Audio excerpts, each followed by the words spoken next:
Okay, good morning, everybody. It is Monday morning. Good morning. Start of another week. Mm-hmm. That's up there.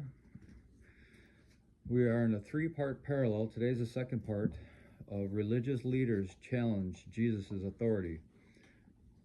First, we were in Matthew. Today, we are in Mark, chapter 11, starting at verse 27. Again, they entered Jerusalem. As Jesus was walking through the temple area, the leading priests, the teachers of religious law, and the elders came up to him, and they demanded, "By what authority are you doing all these things? Who gave you the right to do them?" "I'll tell you by what authority I do these things if you answer one question," Jesus replied. "Did John's authority to baptize come from heaven, or was it merely human? Answer me."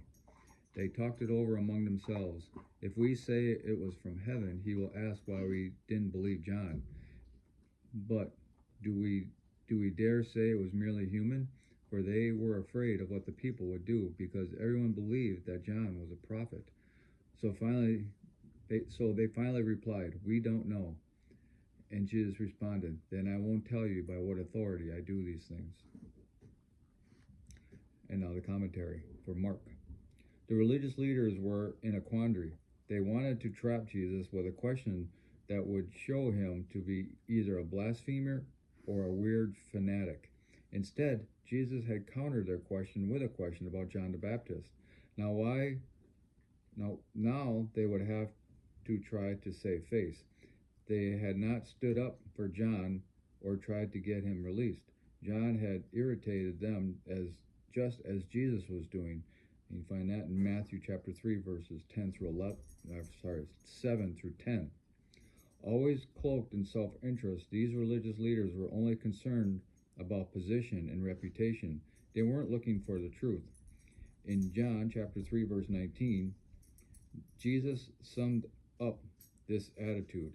People love the darkness more than the light, for their actions were evil.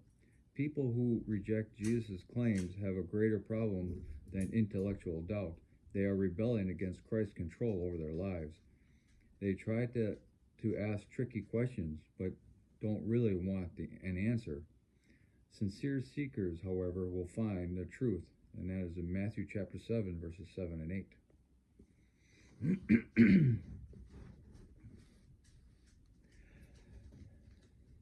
Yeah, I mean, people question Jesus all the time. Is he this or is he that? And they're not questioning us. They're questioning God. Right. And they don't want to give up what they either have or what they want in order to admit that, yeah, Jesus is God. He is the Savior. He is all these things. And then you say, okay, well then why are you not changing your life? Well, I've actually had somebody close to me actually admit that. He didn't want to believe, he didn't want to know anything about religion or church or Christianity because, well, then I would have to give up drinking. That was it right there. And so I think that kind of sums up a lot of us. We don't really want to admit the truth because then we'd have to give up our lives. Give somebody else control, yeah. Yeah, exactly. It's give up our comfort, our fun, And he said that to me one day, and I guess I didn't know what to say. I was just shocked by that. I was like, wow, I guess that's kind of smacked me right in the face too. And so, yeah. I mean, I actually heard that from two people, and they were two people that were kind of close to me. One didn't want to give up drinking, the other one didn't want to give up gambling. And they both had people in their lives that were Christians. The sad part is God helps you to not want that anymore once you get him in your life. Yeah. So it's not like you're having to do it on your own. Right. Christ does it. They just didn't want to give it up. It was just, this is what I like to do, and I know it's against against the things God's telling me to do, and so I don't want to do it.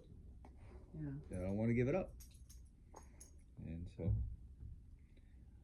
and it's even if you are a Christian, some things in this world are still hard to give up. Right. And that's why you kind of have to really get into the Word and really give your life over to Christ and let Him take over, because then that will help you do the things you're looking to do.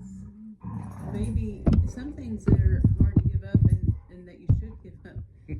Our kids are playing on the table, or next to the table.